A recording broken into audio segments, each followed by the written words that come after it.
Hello friends, எல்லாரும் எப்படி இருக்கீங்க? இன்னைக்கு நம்ம வீடியோல நல்ல ஒரு ஹெல்தியான சப்பாத்தி ரெசிபி தான் நம்ம பார்க்க போறோம். காலையில பிரேக்ஃபாஸ்ட்க்கு இல்லனா நைட் டின்னருக்கு இந்த மாதிரி நீங்க சப்பாத்தி செஞ்சு பாருங்க. ரொம்ப டேஸ்டியாவும் இருக்கும், நல்ல உடம்புக்கு ஆரோக்கியமாவும் இருக்கும். இப்போ வாங்க இந்த ஹெல்தியான சப்பாத்தி எப்படி செய்யறதுன்னு பார்க்கலாம். மாவு பிசைறதுக்கு ஒரு அகலமான பாத்திரம் எடுத்துக்கிட்டு இதுல 1 கப் அளவுக்கு கோதுமை மாவு சேர்த்துக்கிறேன். தேவையான அளவுக்கு உப்பு சேர்த்துக்கிறேன். ஒரு 2-3 சிட்டிகை அளவுக்கு மஞ்சள் தூள், 1/4 ஸ்பூன் கரம் மசாலா. டேஸ்ட் வந்து நல்லா இருக்கும், அதனால நான் கரம் மசாலா சேர்க்கிறேன். உங்ககிட்ட இல்லைன்னா நீங்கள் சேர்க்க வேணாம். இப்போ சேர்த்துருக்கிற இந்த உப்பு, கரம் மசாலா, மிளகாய் தூளை மாவோடு சேர்த்து நல்லா கலந்து கொடுத்துக்கலாம். காரத்துக்கு நான் வந்து 2 பச்சை மிளகாவை எடுத்து நல்லா பொடியாக நறுக்கி வச்சுருக்கேன். இந்த பச்சை மிளகாவை சேர்த்துக்கிறேன். பொடியாக நறுக்கிய கொத்தமல்லி, கருவேப்பிலை சேர்க்கணும்னு நினச்சிங்கன்னா நல்லா பொடியாக நறுக்கிட்டு சேர்த்துக்கோங்க.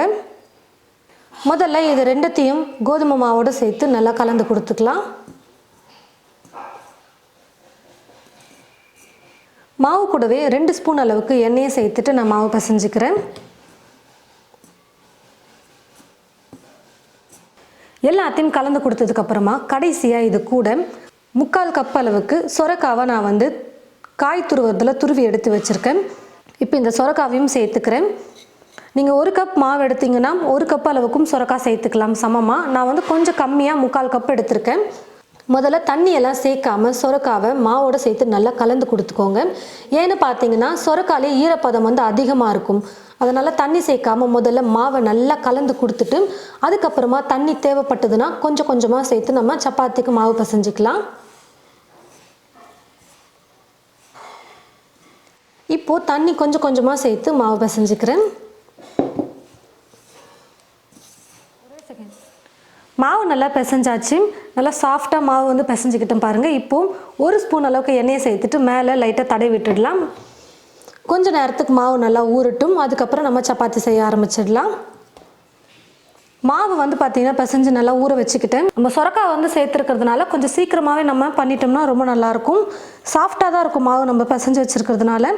ஒரு 1/2 மணி நேரம் மாவு ஊற வச்சுட்டு கூட நீங்கள் செஞ்சுக்கலாம். இல்லைனா மாவு பிசைஞ்சதுமே கூட நீங்கள் செஞ்சுக்கலாம். கொஞ்சம் கொஞ்சமாக மாவு எடுத்து இந்த மாதிரி நல்லா உருண்டை பண்ணி நம்ம இப்போ சப்பாத்தி தேய்ச்சிக்கலாம்.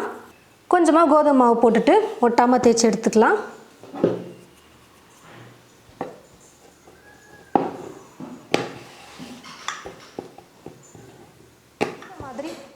இந்த மாதிரி நம்ம மாவு போட்டு நல்லா சப்பாத்தி தேய்ச்சி எடுத்துக்கிட்டு தோசைக்கல்லில் போட்டு சுட்டு எடுத்துடலாம். தோசைக்கல் நல்லா சூடுனதும் தேய்ச்சி வச்சுருக்கிற மாவு எடுத்து போட்டுடலாம். முதல்லையே வந்து பார்த்திங்கன்னா மாவு போட்டதுமே மேலே வந்து எண்ணெயை தேய்க்காதீங்க. திருப்பி போட்டுட்டு அதுக்கப்புறமா நம்ம மேலே வந்து எண்ணெயை வந்து தேய்ச்சி விட்டுக்கலாம். ஒரு பக்கம் லைட்டாக வெந்ததுக்கப்புறமா இன்னொரு பக்கம் திருப்பி போட்டுட்டு இப்போது இதுக்கு மேலே நம்ம எண்ணெயை வந்து தடவிக்கலாம். நீங்கள் எண்ணெய் அப்படிலாம் நெய் கூட நீங்கள் சேர்த்துக்கலாம், நல்லா டேஸ்டியாக இருக்கும்.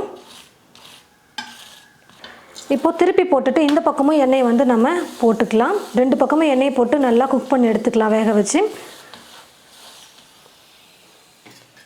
பாருங்கள் ஃப்ரெண்ட்ஸ், சப்பாத்தி வந்து 2 பக்கமும் நல்லா வெந்து வந்துருச்சு. இப்போ நான் எடுத்துக்கிறேன். இதே மாதிரி மீதி இருக்கிற எல்லா மாவையும் நம்ம தேய்ச்சி சப்பாத்தி செஞ்சு எடுத்துக்கலாம். பாருங்கள் ஃப்ரெண்ட்ஸ், சொரக்காய் வச்சு நம்ம ஹெல்த்தியான ஒரு சப்பாத்தி ரெசிபி ரெடி பண்ணிட்டோம்.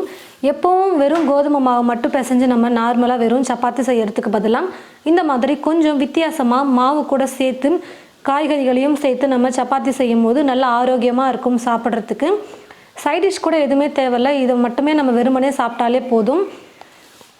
ஒருவேளை உங்களுக்கு சைடிஷ் ஏதாவது வேணும்னா நீங்கள் ஏதாவது சிம்பிளாக சட்னி ஏதாவது குருமா மாதிரி செஞ்சுக்கலாம். நல்லா சூப்பராக சொரக்காவை போட்டு நம்ம சப்பாத்தி ரெடி பண்ணிட்டோம். எவ்வளோ நல்லா சாஃப்டாக இருக்குது பாருங்கள். நல்லா சுட சுட இந்த மாதிரி செஞ்சு கொடுக்கும்போது சைடிஷே இல்லாமல் கூட சாப்பிட்ருவாங்க. அவ்வளோ நல்லா டேஸ்டியாக சப்பாத்தி நல்லா ஹெல்த்தியாக நம்ம வந்து ரெடி பண்ணிட்டோம். நீங்களும் உங்களுடைய வீட்டில் இது போல் சொரக்காய் இருந்ததுன்னா சப்பாத்தி செஞ்சு பாருங்கள். செஞ்சு பார்த்துட்டு எப்படி இருக்குன்னு மறக்காமல் கமெண்ட் பாக்ஸில் வந்து கமெண்ட் பண்ணுங்கள். இந்த வீடியோவை மற்றவங்களுக்கும் ஷேர் பண்ணுங்கள். இது போல் நிறைய ரெசிபீஸ் பார்க்க என் சமையல் என் சுவை சேனலை மறக்காமல் சப்ஸ்கிரைப் பண்ணிக்கோங்க. கூடவே பக்கத்தில் இருக்கிற பெல் ஐக்கானை கிளிக் பண்ண மறந்துடாதீங்க. தேங்க்யூ.